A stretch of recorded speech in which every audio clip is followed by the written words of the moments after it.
Hello. Hey, Paul. How are you? Good morning, everyone. Mr. Chairman, we are live and ready to go here in Albany. Okay, good morning, everybody. Welcome to Your picture. our February meeting. My apologies, given the train delays on Amtrak this morning. I decided that I would rather do the meeting from Beaver Street than sit on Amtrak and wonder whether or not I'm going to get to the meeting and delay all of you. So that's why I'm here. Welcome, Your picture. Okay. All right. So let's start with we have two sets of minutes due to the meeting cancellation last month because of the weather. We have two sets of minutes. The first set of minutes is from our meeting of November 25th of last year, and the second set of minutes is from December 9th. Let's first take comments and questions for the minutes from our public session of November 25th. Are there any? I don't see any. Any comments? No hands are up. Is there a motion to approve the minutes from the public session of November 25th? So moved.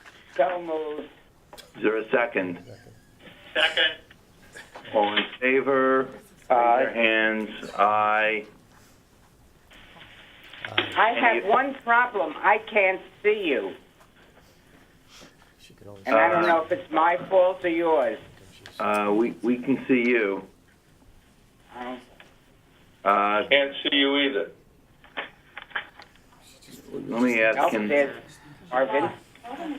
It's Okay. locked apparently or something. Can the folks in Albany see the folks in New York? Yes. Yes. Can the folks in Albany see Commissioner Levine? Yes. Yes. Can the folks in Albany see Commissioner Jacob? Yes. Can the folks in Albany see Commissioner Roth? Yes.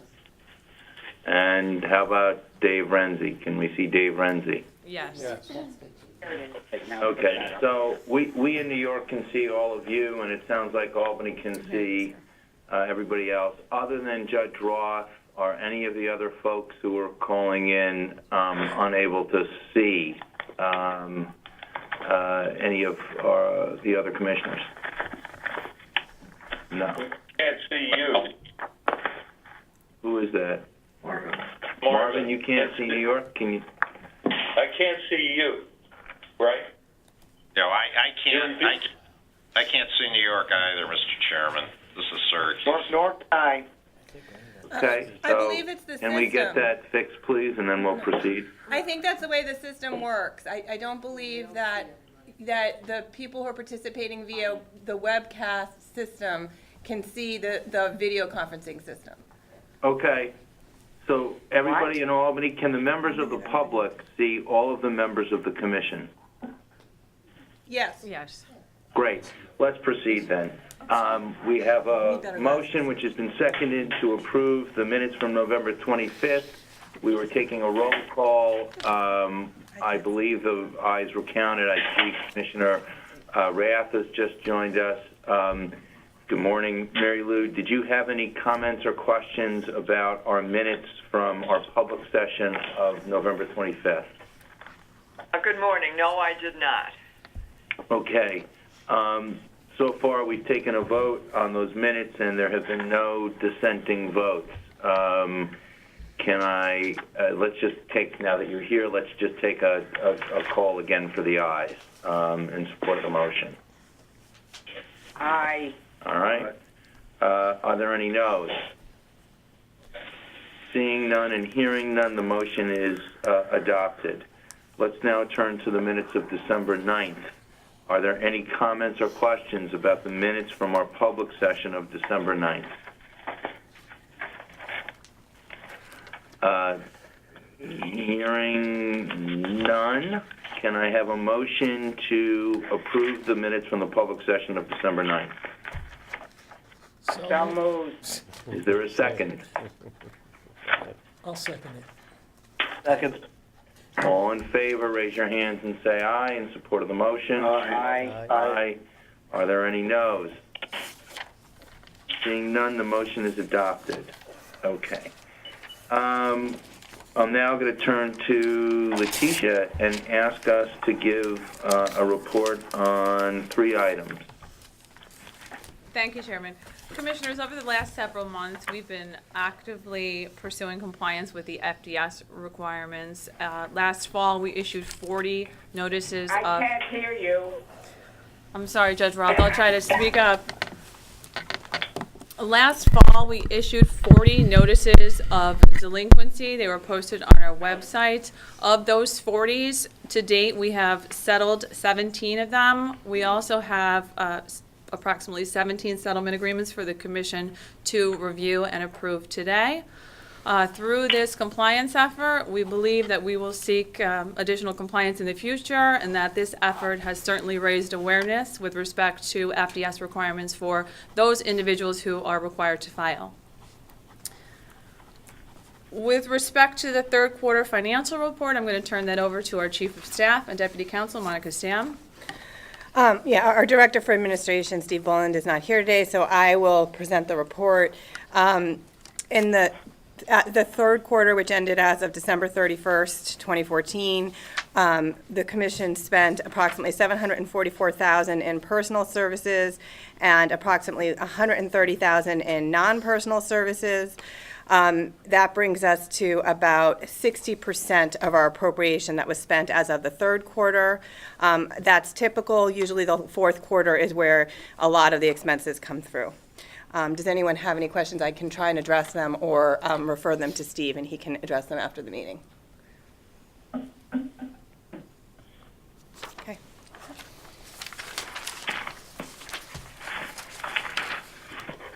All right. No questions.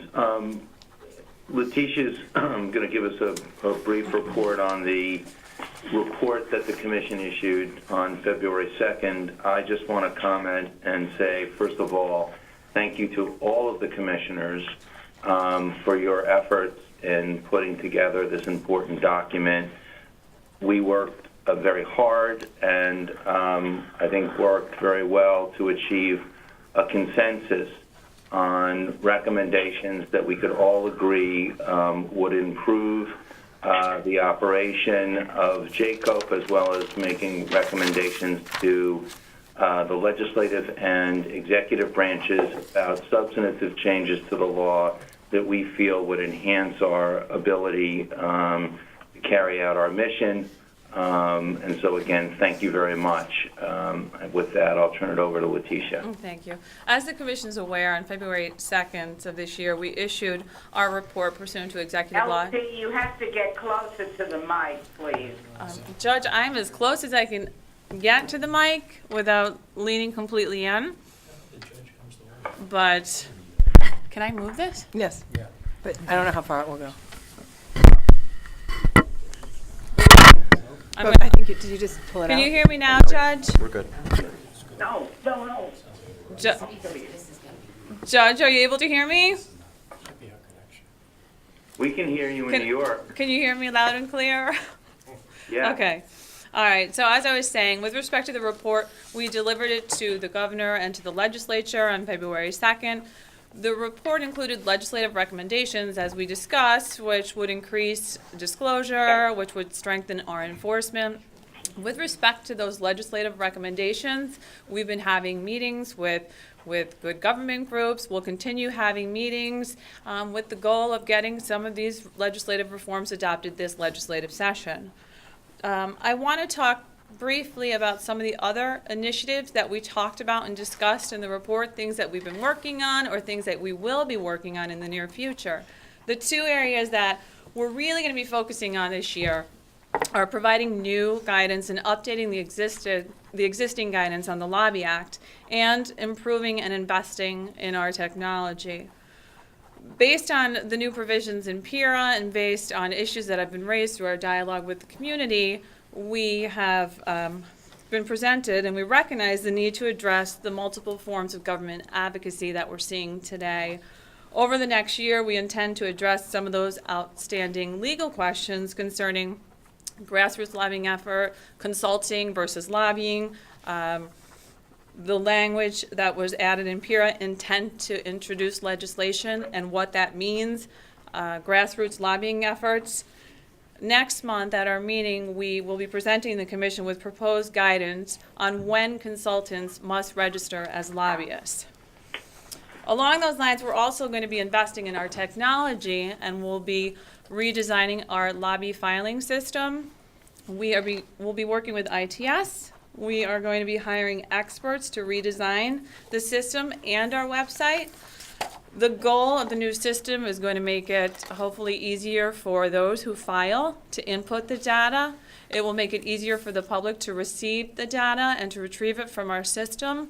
And the goal is to have more meaningful and consistent data. So we will be adding drop-down menus so that the information that's inputted is consistent.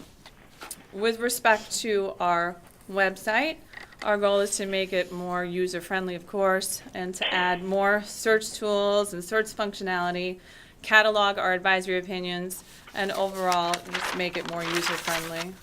We've already talked to different civic groups with respect to both our lobby filing system and the JCOPE website, and we've had some great recommendations from them about the features they'd like to see. We're also going to be hosting a roundtable on March 13th.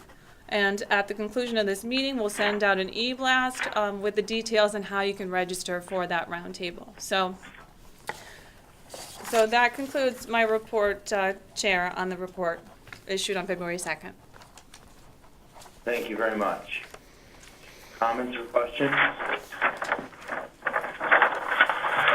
Commissioner Rath.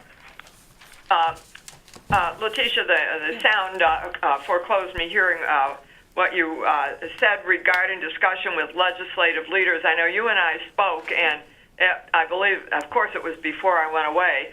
Has there been any discussion about the real-time experience that JCOPE has had in relation to the kind of proposals that they will be coming up with this year? And in terms of the local lobbying proposals that we've seen, Commissioner Rath? No, or other... in terms of ethics legislation. No, but I think we'll be having those discussions, and of course we're monitoring the different proposals that are out there, and we're taking a look at those. And both legislative ethics committees are amenable to discussing with us, because what I'm concerned about is that there's going to be efforts to I don't want to say reinvent the wheel, but to from the Senate and or the Assembly to push towards the kinds of things that we have been looking at and understand the complexities and sensitivities of them without them understanding that we have done that work and without giving a tip of the hat to our effort. Mm-hmm. Well, I hope, Commissioner Rath, that the members of the legislature and the committees have had an opportunity to review our report. I think it certainly highlights the accomplishments of this commission and highlights, what we perceive as needed legislative reform. So I'm hopeful that they'll take a look at this report and that will be part of any discussion or conversation that deals with ethics reform. Thank you.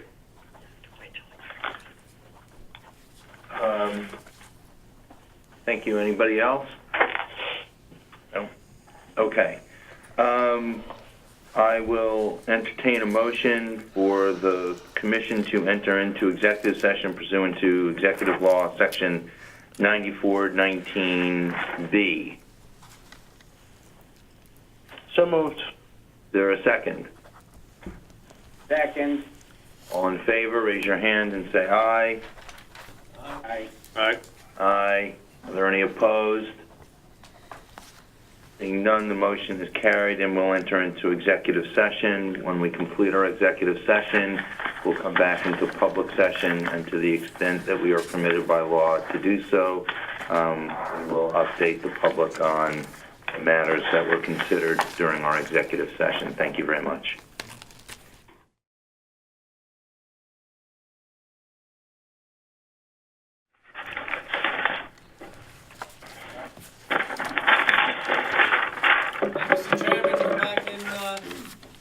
session.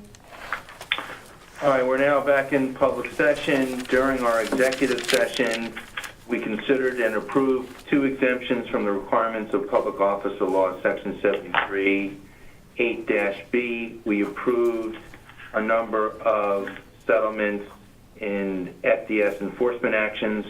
We closed a number of other FDS enforcement actions. We considered, discussed, and closed certain investigative matters. We discussed certain investigative matters that are actively under consideration, and we authorized requests for referrals and communications with third parties in connection with a number of investigative matters. Unless there is any other business before the commission, I will entertain a motion to adjourn us at this point. So moved. Is there a second? Second. All in favor, raise your hands and say aye. Aye. Any opposed? Seeing none, we are adjourned. We will see you next month on March 31st. Thanks, everybody. Stay warm.